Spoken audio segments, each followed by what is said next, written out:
Welcome to As I Live and Grieve, a podcast that tells the truth about how hard this is. We're glad you joined us today. We know how hard it is to lose someone you love and how well-intentioned friends and family try so hard to comfort us. We created this podcast to provide you with comfort, knowledge, and support. We are grief advocates, not professionals, not licensed therapists. We are you. Hi, everyone. Welcome back to As I Live and Grieve. Here we are again with me bragging about what a great guest we've got today. Today's no exception. Today with us is Mike Anthony. He's the author of a book called Love, Dad, and I am going to let him start out first by telling you a little bit about himself. Then we'll talk about his book and his experience. Hi, Mike. Welcome. Hi, Kathy. Thank you both so much for having me. I'm thrilled to be here. So yeah, my name's Mike. At the moment, my day job is managing concessions for Hamilton on Broadway. I'm an actor, and that's what I've been doing for the past 20 years, on and off. But like most actors, I took a quote unquote day job that I thought I'd have for just a little while until my acting career took off. And here I am 16 years later or whatever it is, still behind the bar. But it's a job that I love. And one other thing to note that is pertinent, I think, to what we're going to end up talking about is that before I became an actor, I had intended to be a science teacher. Science is something that I've always loved. That's what I went to college for initially. Took a lot of science classes, and it's just always been something that I've loved. And we'll just say at the outset here that science currently, mainstream science anyway, is very clear on the question of life after death. In that there is no such thing, right? According to the mainstream paradigm, it's a question of neuroscience, and consciousness is an epiphenomenon, is something that's created by the functioning of the brain. And when the brain stops functioning, that's the end of the story. So that's what I knew from any science classes I had taken, though I had always doubted that was the whole story myself. From a very young age, I felt there was probably a whole lot more going on than our scientific instruments are currently strong enough or sensitive enough to detect. But so anyway, that's just another part of my background that becomes a part of the story. And so that's that. And then I was just living my life, having a great time, acting, bartending, living in New York City, when in 2011, my dad, out of nowhere, from our perspective, died. He was a guy that we thought was the healthiest person in my family. We thought there's no doubt this guy's going to outlive us all. I moved all the time as an actor living in New York. I lived in a new apartment basically every year. And my dad, up until the basically the week before he died, was like hoisting couches, up to 4-story walk-ups in New York. He was only 60 years old, and he was a very young 60, very what we thought was a very healthy 60-year-old guy. So he died, and that's really where this story that we're talking about today kicks off. Well, very interesting that you were into science, because I've not been, I won't say I majored in science or anything, but I've had more of an analytical, scientific brain, I think, than anything else. So all of these concepts of reincarnation, life after death, all of them, psychic mediums, the whole lot, was always something that I always hogwash. Mm-hmm. Yeah. Yet now, so many things have transpired in my life that are making me start to question. Now, wait a minute. Mm-hmm. This may be what I knew, but this is what I'm feeling. So and listeners, guess how I found him? One of my favorite friends: Facebook, Google, and Amazon. Those are the 3 best friends that I have. And when I ran across this book, Love, Dad, and I read the synopsis of it, I thought, oh, wait a minute. Wait just 1 minute. Mm-hmm. And I thought, we have to have Mike on our podcast. So listeners, here we go. This is going to be great. Mike, tell us in a little capsule. I don't want you to blow it all so they don't buy your book. But tell us a little bit about your personal experience. What the heck happened?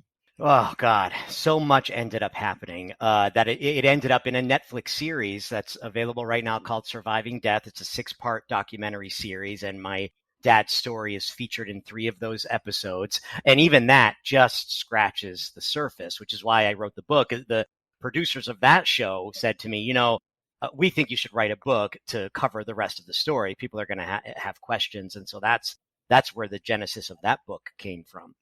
Yeah, I mean, as you said, I have this very analytical mind as well. I'm highly skeptical. I'll say I'm open-minded, right? I am open-minded. I'm ready to listen to evidence. Absolutely. Right. But I need the evidence, right? I need to see the evidence. Exactly. And show me. You got to show me, right? And I had assumed, like you, I'm guessing, that if there was anything to this mediumship stuff, I remember seeing John Edward on television, the Crossing Over, when I was like in high school. And I thought, oh, that's fascinating. It's interesting. This guy seems to be coming up with such specific things. Surely science could test this guy. And if science had found that there was anything to this, surely I would have heard about it by now, right? Exactly. If there is any evidence for something as big as world changing, as life shifting, as evidence for life after death, if anything like that had been found, certainly it would have been taught to me on day one in my biology class or my psychology class or whatever. And because anything remotely close to that had ever been taught to me in a class, even in high school, and certainly not anything above that, I thought there couldn't be much to that, right? I thought it must be a television show. These have to be people who are either fooling people, or it's just a pure entertainment, or they believe they're doing something that they're not. So that was sort of my base position when my dad died. Someone who had long believed that there's much more going on probably than meets the eye, but that there can't be too much solid evidence for life after death, or I would have heard about it. And then, seemingly immediately following my dad's passing, things began to happen that were very difficult for me to explain away. And of course, I detail all of those in the book. They were things that you would call signs. Most people would call signs, right? Such as butterflies appearing at very strange moments, in strange places, hearing songs on the radio at what felt like very profound times. I'll just give you this one quick little brief example. One of the first things that happened the day after he died, my sister and I were in shock, and we were in his house going through his things. My dad was this very messy guy. He kept like mountains of papers on his desk. He would hand scribble everything for years and save all of these notes that he would never look at again. But anyway, we somewhere down in the pile, we saw this little scrap of paper, like an inch long, where he'd written the words, "I believe, tell Jen." Jen is my sister's name. And we had no idea what that could mean. About an hour later, further down in the pile, there was a second piece of paper, also ripped off a small piece that said, "I believe," a country song. So we had surmised that he must have heard this song this was something he would do all the time, share music with my sister and I if he heard a song that we loved. We surmised he must have heard the song on the radio on 2 separate occasions, meant to tell my sister about it, and had just never gotten around to do it.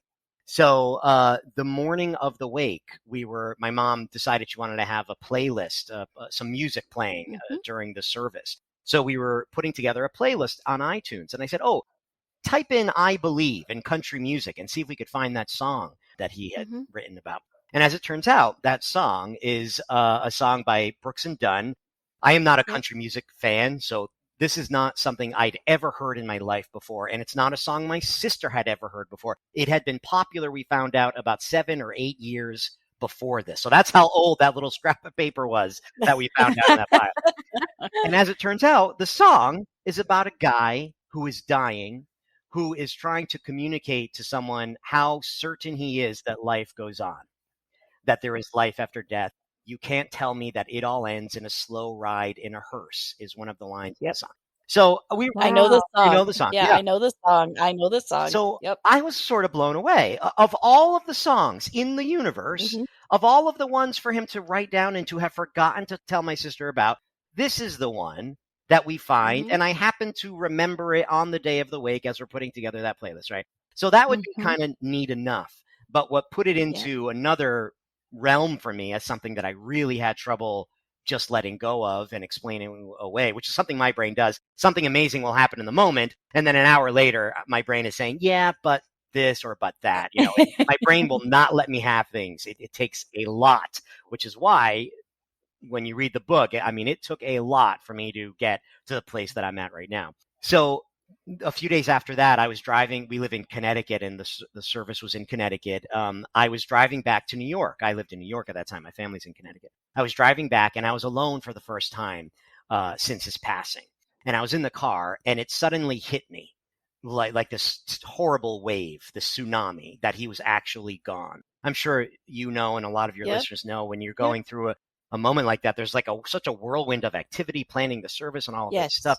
Yes. And sometimes then there comes a moment when it becomes more real. And that was the moment for me that it became real. Because I remember I had my phone on my chair, and I remember reaching over to call my dad, like literally to call my dad. Exactly. And realizing, oh my God, I can't do that anymore. I can't do that. And I began to sob on the highway. So I was getting ready to pull over because I'm like, I can't see. I can't drive right now. So I'm like getting ready to pull over. Now, at that time, as soon as iPhones and iPods came out, I always had my own music on in the car. I would plug my phone in as soon as I got in the car, and I would play my own music. Right. On that day, I was just didn't have the energy to plug the phone in, or wasn't in the mood or whatever. So the phone was just sitting on my chair. I did not plug it in. The radio happened to be on in the background, and I was not listening to it at all. It was on low in the background. At this moment that I'm at the lowest moment probably in my life to that point, struggling with this existential thought that if my dad is gone, this amazing man is gone, what's the point of anything at all? And I'm sobbing now almost uncontrollably. So I'm at what I would consider to be the lowest point in my life to that point. Suddenly, to my awareness, I hear these words. And I look at the radio and I realize it's on, and I go to turn it up, and I'm almost afraid to turn it up, because if I'm hearing what I think I'm hearing, I'm going to 100% lose control of this car. And I turn it up, and I hear, "You can't tell me that it all ends in a slow ride in a hearse." It's that song that had been popular a decade ago almost, that I had never heard on the radio. I had never heard this song before. And suddenly it's playing in that moment. And I turn the radio on full blast, and I call my sister, and I'm screaming, "Listen to this, listen to this." I just couldn't believe it. Yeah. And so that was one of the first things that happened that made me start to at least question, at least entertain the possibility that there was some way that some part of my father, even though another part of me was saying, "This is ridiculous. How could your dead father have somehow gotten to a DJ on some radio station in Connecticut? And how could he work out the timing of it all to put it on it?" Exactly. The logical part of it started to, Right. So that part of my brain is saying, this is impossible. This is clearly a coincidence. As remarkable of a coincidence as it is, it's clearly just a coincidence. Still, somewhere, another part of me was maybe opening up in some way to the possibility that there could there be something more. If that were the only thing that would have happened, surely by now that analytical part of my brain would have scrubbed that away by now. But my dad was far, far from done, as it turned out. That was just the very beginning of the things that ended up happening. Wow. Yeah. and I want to say, I can go on if you want. I don't know how much you want. But, okay, so your brain did not wipe it away because what? So what happened next? Now, this is mediumship comes into play now. So most of the time, people seek out a medium, right? You're grieving, and whether you believe it or not, it's not you can get so desperate after a loss that I know people who have never had any belief in this whatsoever, and they're like, okay, what's that medium's number? Let me just maybe give this a try. Right, because you just need to know. You want to know. To know, you can get desperate to know. I mean, and I was in this super dark place after he died, because my dad was such an amazing guy too. I just really was thinking that if someone as amazing as that could just disappear, what's the point of doing anything at all? What's the point of anything at all? That's sort of the place I was in. Sure. So, but instead, we did not reach out to a medium. A medium reached out to us, which is how this story sort of differs. So my mom called me. I was back at work behind the bar, again, having a terrible time. It's only about a week after the funeral. And she calls me and she says, "I think I just got a sign from your father." And I said, what are you talking about? So as it turns out, I have a second cousin. And when my mom told me this person's name, I couldn't even picture this guy. I think I was at a wedding with him maybe when I was like 10 or something. And he is, one of the things he does is he works at a hospital. He's like an administrative person. He has this like big wig sort of job at a hospital, right? So no one in the family knew that on the side, on the weekends, he has a ghost hunting group. They like go to haunted houses with all of the scientific equipment, or pseudo-scientific equipment, as a lot of people would say. And they like, try to find ghosts and stuff. And this Chris, my cousin Chris, didn't tell his family or anyone else about it because he was actually worried about word getting out. He thought it would look bad professionally. Well, sure. And so he was very mum about this, even with the family. Yeah. But he called my mom a week after the now we're not close, so he was not like at the funeral or anything like that. He heard that my dad had passed like through the grapevine. He called my mom, and he'd never called my mom's house before ever. And he said, Liz, my mom's name, this is Chris. And she had to think for a second, even, Chris, who is this? And he said, you don't know what I do on the weekends, but I'm in this ghost hunting team. And my mom at this point has now zero idea what this phone call could possibly be about. Exactly. This second cousin calling and saying this very strange thing. And I've since talked to Chris about this, and we laugh about this all the time. It was so hard for him to make this phone call because he had no idea what my family's beliefs were. It's just a week after this passing. He did not want to make this call, but my dad was so incessant that Chris says my dad forced this phone call to be made. So on Chris's team, they have a medium, and they were investigating this house that a family was having some sort of an issue with. And the medium, a woman who I've now become friends with as well, she said, Chris, this guy that's here. He's not connected to this house. I have this guy here. His name is Robert. He's connected to your family somehow. And Chris is saying, Robert. And we're so distant, it didn't even occur to him that, that this is my dad. He was like, I don't know who that could be. And then she said, oh, his family somehow owns a fish restaurant. I think his family, maybe his daughter owns a fish restaurant. And at that point, my sister, Jen, owns a fish restaurant. And at that point, Chris thought, oh my God, wait a minute, fish restaurant. I know who that could be. So anyway, he called my mom. This woman, her name is Christine, delivered all of these various messages through Chris to my mom that night. And then my mom called me, and I was like, wait a second. Who is this person, Chris? I have to know more. So then I grilled Chris about this. I made him give me the number to the medium, as far as I was concerned at that point. And then I talked to her for hours on the phone. And I came away from that conversation with that woman thinking, because honestly, initially I'm thinking either she must be mentally unwell in some way, or she's looking for money somehow. Like, what is the end game here for these charlatans? That's how my mind initially worked. But by the end of that phone call with her, I was thinking she seems to me to be a kind, compassionate person who at least believes herself that what she's saying is true. I don't know if it is or not, but I think she believes it. And she is saying some things to me that I'm having trouble understanding how she could know, including, there was a lot. There's a whole lot there. And again, it's detailed all in the book. And luckily, I started taking notes right away as all of this stuff started happening.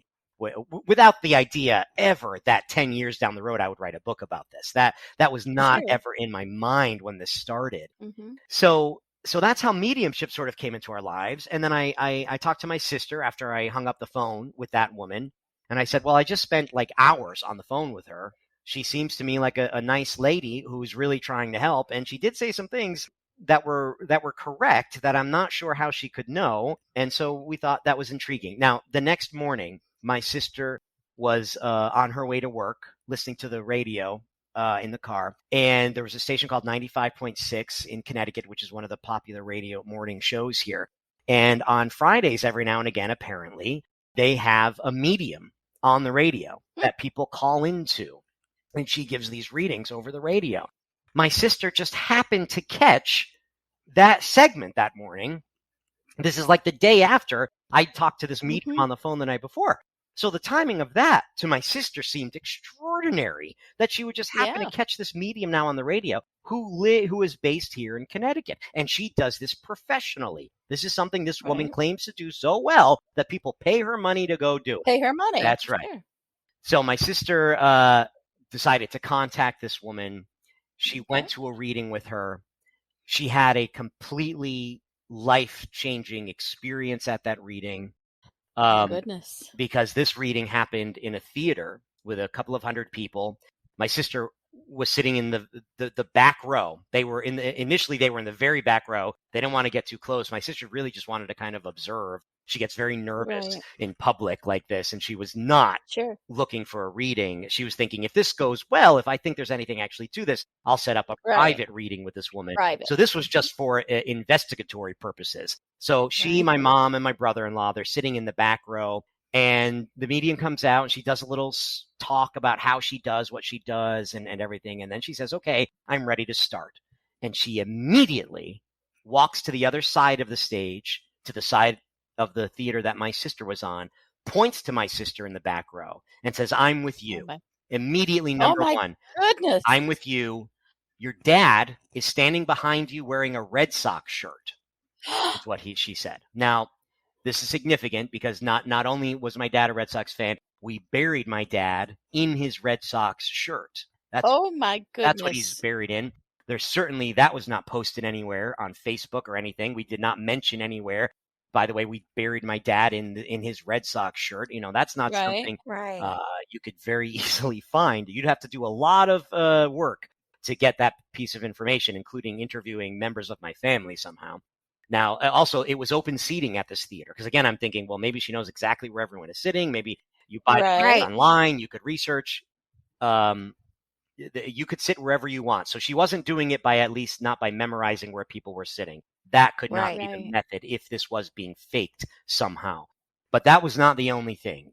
So immediately my sister now, when she tells the story, then someone runs over with a microphone to hand her so everyone in the theater can hear her. And she's like rocking back and forth in her seat now. Like, she's like, what is happening? What is happening? Because she keeps on saying these things that are correct, that are accurate. And it's also, that was the first thing she said. She didn't say, is your dad passed? Do you have a male in your family? She just came over and said, I'm with you. Your dad is standing behind you in a Red Sox shirt.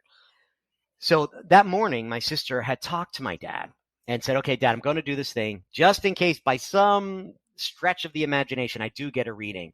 I want you to deliver a specific message to me so I'll know that this is real. And after all of that stuff had happened, this specific message was delivered to my sister. And that moment was her moment that changed her life forever in a way that was indelible, in a way that persists to this day. And so I wasn't there. I was at work in New York for this whole thing. So my sister calls me in the car, and they're all crying in this beautiful way. They're all crying and laughing and screaming in the car, telling me, you're not going to believe what just happened. You are not going to believe this. And so they tell me the story, and I think, well, okay. Now I really have to find out what's going on here. Right. Give me this woman's number. I need her name.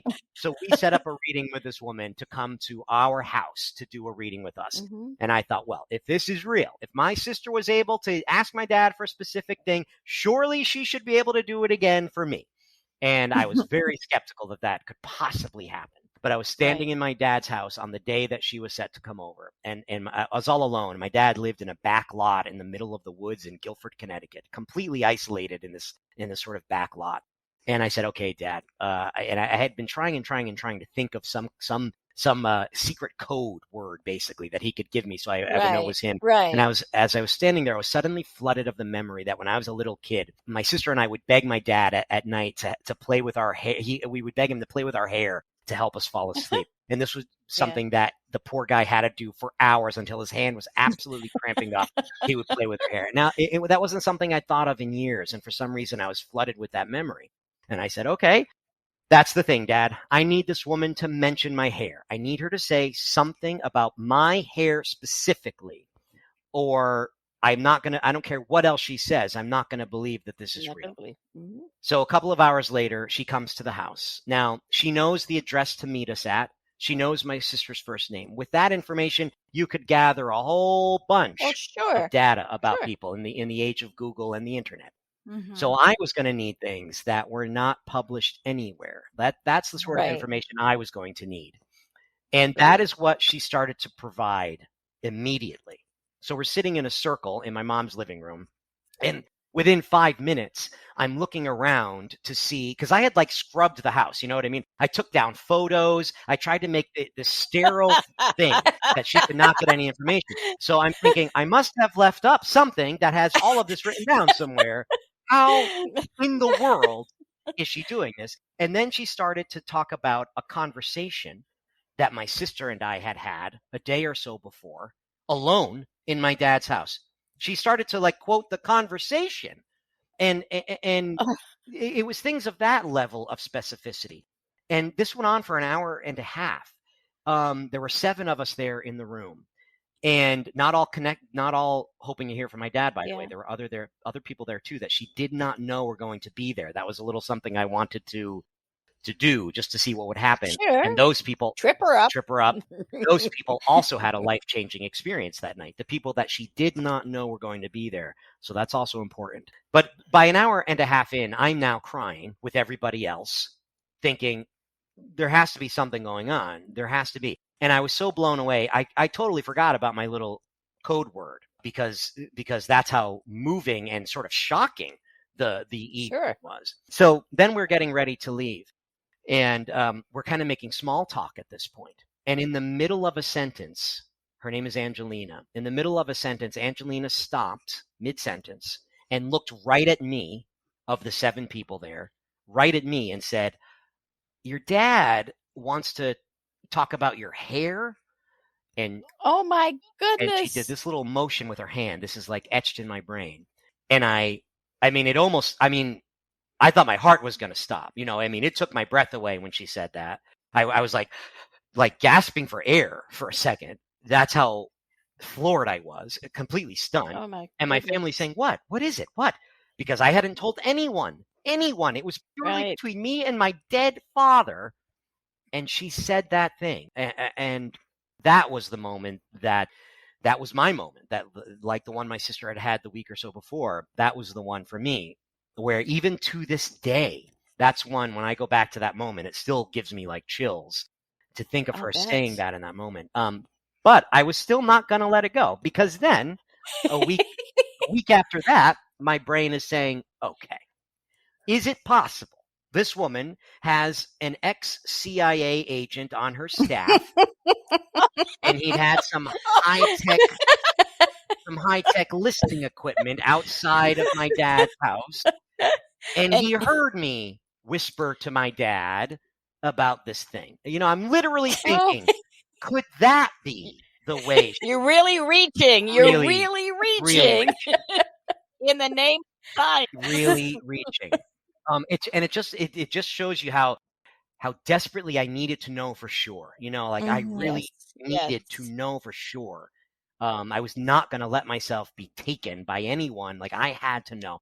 So not long after that, I called this woman and I said, "Listen, you did a reading for my family a while back, and I couldn't let it go what you did. I'd like to make a documentary about what you do."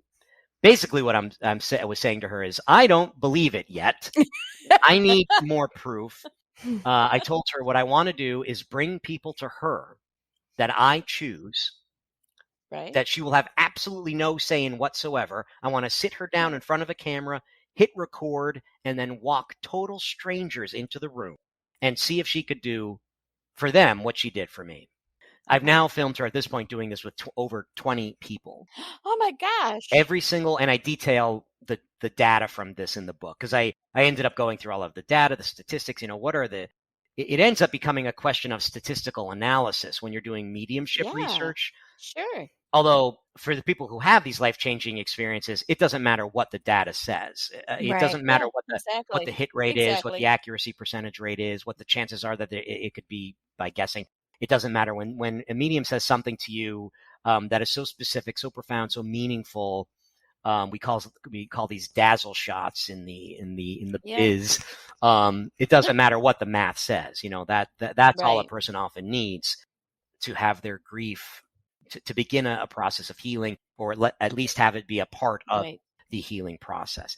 And that's what people who grieve are craving. Yeah. Yes. That's what they're craving, is that experience. Yeah. Yes. And Man. an experience like this, another way people deal with grief is just by using traditional therapy, right? And I also want to say, obviously, that there is no right or wrong way to grieve. Grieving is a process. No. It's different to everybody. There's no timeline for it. Exactly. There's no, there's no prescription for how a person is supposed to grieve. I can say that for me and for other people that I work with, the mediumship process can be an exceptionally helpful tool in your handbag of tools as you're grieving. There are moments that have happened for people that I've witnessed that would never happen in traditional talk therapy. No matter how much you try to talk out and accept the loss of the person, there are things that can happen, and I've seen them. And the only reason I feel comfortable talking about this now in such a concrete way is because I have had such powerful experiences that I now personally have zero doubt that there are people on this planet, not all of them that claim this, but there are people on this planet who have an ability that science has yet to uncover the pathway for. I have absolutely no doubt about that. When you get to, you haven't read the book yet, right, Kathy? I'm not all the way through it. I've only just started it. Okay, when you get to the last chapter, and I hesitated to even put this in the book because what happened was so beyond what I thought was possible and so earth-shattering and paradigm-shifting that I thought, well, because the book is written in a pretty sober way. I'm really trying to be very clear thinking about this whole thing. And then when you get to that last chapter, there is no way to explain it away. There's simply no way. It's an objective thing. Something happened to me and other people in a room that I won't go into the details of, but it involves something called physical mediumship as opposed to mental mediumship. Oh my goodness. And I can't wait. It totally changed everything about what I think of as reality. And now, because throughout this whole process, I'm a guy of average intelligence, right? There are people that are so much smarter than I am with Nobel Prizes on their shelves telling me it's not possible for life to go on beyond death. It's simply not possible, they say. And because they're so much smarter than me, I think, well, I must be missing something, right? I have to be missing something if all of these different people who I respect are telling me it's not possible. And I think my dad, knowing that was always going to nag at me, ended up giving me an experience, which the last chapter is about. So there could be no doubt in your mind at all. None. For the documentary, I've talked to some of the smartest people on the planet, neuroscientists, astrophysicists, and now no matter how many Nobel Prizes might be up there behind them, if they say to me, I'm sorry, there's no such thing as anything quote unquote paranormal, I now personally know that at least about that sliver of the universe, they're incorrect, or they just don't have the information yet. There is a gap in their knowledge, at least when it comes to this specific thing. They can be way smarter than me in terms of lots of other things, math and what have you, and they can cognate in ways that my brain simply is not set up to do. They can do things I simply can't. But when it comes to this question of anything, I now know without doubt that consciousness is not confined to the skull. That's what I can say. I now know without doubt that consciousness can have an effect on the physical world and move things and do things here in the physical world in a way that science right now says is impossible. So I now know, and it's a fascinating place to be, I now know that every science professor I've ever had, unless they had secret beliefs they didn't tell us about, is wrong about a very fundamental part of the universe. This is a very sort of ground level fundamental thing. What part does consciousness play in how the universe works? And it's the sort of the main issue that modern day quantum physics is grappling with. They like modern day quantum physicists turn themselves into pretzels trying to avoid the idea that consciousness might play a role. There's a famous thing called the double slit experiment, right? Which we don't have to get into here, but it appears to a lot of people that that watch that experiment that consciousness is somehow playing a role, and quantum physicists are doing everything they can to try to make it be so that doesn't have to be the case. But I now know without doubt that consciousness has the ability to affect things. It might be created by the brain. That I haven't, there's no way I don't think to really answer that one. But it is not, its ability to influence things does not stop at the skull. It can do things beyond that. So that's the place that we've talked about this before, Mom, when we've talked to psychic mediums and everything, that you, in the signs, you have to be open to them. You have to be open to them and be more aware of kind of watching for them, because it might not necessarily be the sign that you would think they would leave for you. So I think that because, you have such a scientific brain, but the fact that you're being open to the possibility that there's something else, and these other people with these fantastic Nobel Prizes, I think are just you can't see what I'm doing, but you're just not, because they so believe in the science or the math or whatever, they're not being open to the fact that just maybe, there's something else. There's something else there. 10 years ago, I would have said that what you just said is ludicrous, that it doesn't make sense that belief should play any role. Right. A thing happens or it doesn't happen. Belief has nothing to do with it. That's what I would have said. I'm now at a place, I was just recently talking with someone who said to me that, there are fields that we know about, electromagnetic fields, right? There's an electromagnetic field generated by the heart, by the brain. We can register these fields on equipment. I had someone say to me that it's his sense of things that belief can create a field in a sense. And that this is why some of these, there's a famous, there was that Japanese scientist, I'm forgetting his name right now, who took pictures of water molecules under the microscope. Do you remember this at all? Yes. And somebody showed us those. Oh, great. And if another guest showed us those. Oh, great. Yeah, they're really fascinating. And if he said loving things to this water, encouraging things, they looked one way. They were beautiful crystalline structures.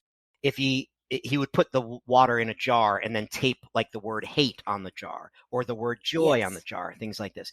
The ones that had negative words on them, the shapes would be distorted and not symmetric. And then other scientists in other labs tried this and they could not replicate what this guy was able to do. This is one of the main issues, one of the main reasons why I think the things that I've experienced are not black and white in the scientific mind. Because I now think that there are things that happen in the universe that you just can't get into a lab, right? Right. That doesn't mean they're not happening, though. It just means that not everything is testable in the way that our science is set up to test. The scientific method is meant for repeatability. But some of these things that they're not, they just don't operate in that way. And now, so when now you say to me that belief, being open to these things, might have an effect on whether or not you experience these things, I am now inclined to say, I think there is something to that. Because when I opened to them, so much stuff started to happen. I mean, just the fact that you and I are sitting here today talking about this, I remember sitting down in front of the Netflix camera, and after that point, so much stuff had happened, and thinking, there's the only way I'm sitting in front of this camera right now is because of all of these things that my dad did that he opened me up to. It's like dominoes started to fall over. Right. When I opened up to this possibility that he was still actually here. So I tend to now agree with you that in some cases, belief might play a role in whether or not you are lucky enough to experience these things. And I wish I could grant belief to everybody, because I'll tell you, it's a much gentler universe. Right. Yes. When you come to know the things that I have come to know. And it's possible, though, that you can only come to know them after you believe them. Yeah. As unsettling as that's going to be to a scientific brain. Yeah. I understand it is unsettling to a scientific brain, but I now think that some things might only be able to be known after you've come to believe. Right. Wow. And sadly, I have to say, man, this has been a fascinating conversation. I don't want it to stop, but I'm going to go with the showbiz maxim, always leave them wanting more. So, Mike, I want to give you a few moments to speak directly to our listeners. Make sure you tell them about your book and your other book, even where they can get a copy, why they should get a copy. And if they listen to this podcast and don't run out and buy it, then they certainly don't believe. I'm sorry. So go ahead, Mike. You have the mic. Sure. Yeah. So the book is called Love, Dad: How My Father Died, Then Told Me He Didn't. The other book is called Life at Hamilton. As I mentioned, I'm the bar manager for Hamilton on Broadway. And through another extraordinary set of circumstances that I'm 100% sure the other side, if that's the right word, had a role in, I ended up writing a book about that experience. And that is another thing that the universe just brought into my life. The way that book got published is just extraordinary. So both of those books are available on Amazon.com or barnesandnoble.com. My website is mikeanthony.com. And if you go to the website, I have some videos because we started to talk a little bit about the experiments that I did with the medium. And I was making a documentary for this. So it's all on film. And there are, I have some teaser videos that show you some of the setup that we used and the controls that I kept getting tighter and tighter and tighter, so that by the end of this, when I had this medium reading people, there was a screen in front of her. The people couldn't talk, so she was not hearing or seeing it. I mean, I really put this woman through the ringer. So you can watch some of the videos on there. And also, if you want to contact me, you can email me through the website. And that's one of the best things that has happened from this Netflix series is I get people now sending me these messages from all over the world about experiences they've had that have proven to them that there's more to the story than meets the eye. And I read at least one of these a day because it just nothing gives me more joy. These miracles, and I'll call them miracles, I don't know what the right word is, but these moments where the veil between one reality and another reality gets thin, these moments happen all the time to people. And I just love hearing about them. And some of them are extraordinary. Some of these people should be writing their own books about these things. So please, if anyone has a story they'd like to share with me, I love nothing more than reading those. So that's all at mikeanthony.com. Thank you. And who knows, if you share a story with Mike, maybe it'll appear in another book. I think he's got at least one more book in him. Either that or he's going to turn playwright and we're going to see a Love, Dad on Broadway. That would be cool, wouldn't it? Well, sadly, again, it's time to go. I know we've run longer than our normal half hour, so I'm guessing out there's somebody listening to this podcast who's already dropped their kid at school and is driving around the block to finish up. So let us do just that. Let us wrap up for the day. Go buy his book. There are people out there I know that are just craving for some sign, some indication that there's still a message for them somewhere. So believe, open your mind, get Mike's book, read about it, and who knows? Maybe you'll find your way to a medium that can help you too. Who knows? Maybe there's a sign you'll trip over. But take care of yourself, and we'll catch you next time as we all continue to live and grieve. Thank you so much for listening with us today.